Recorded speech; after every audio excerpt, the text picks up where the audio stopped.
Christmas looks a lot different in Hawaii this year. Nearly 5 months after wildfires caused one of the worst disasters in modern history, tourism is bouncing back. But for residents of Lahaina, serious challenges remain.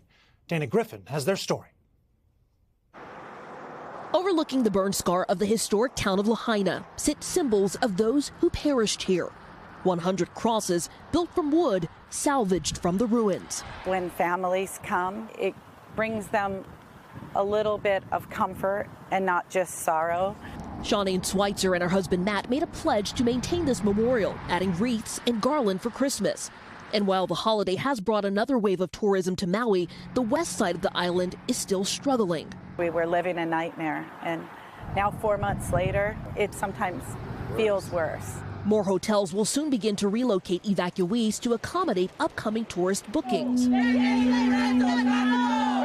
Frustrating fire victims left in limbo, rallying just before Christmas for long-term housing. My family have had to move around 5 times, live out of suitcases, and not know when or where the next move will be.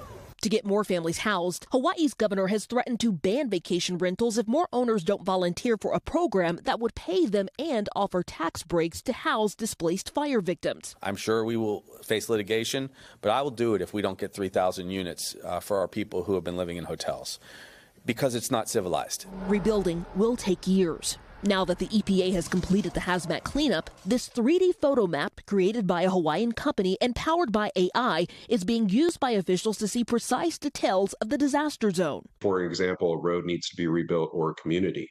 They can actually plan that reconstruction inside of the model before they go out and do it in real time. But this Christmas, the community is clear. They will not turn their backs on each other. That's what Christmas is all about, loving your neighbor. Dana Griffin, NBC News. Thanks for watching. Stay updated about breaking news and top stories on the NBC News app or follow us on social media.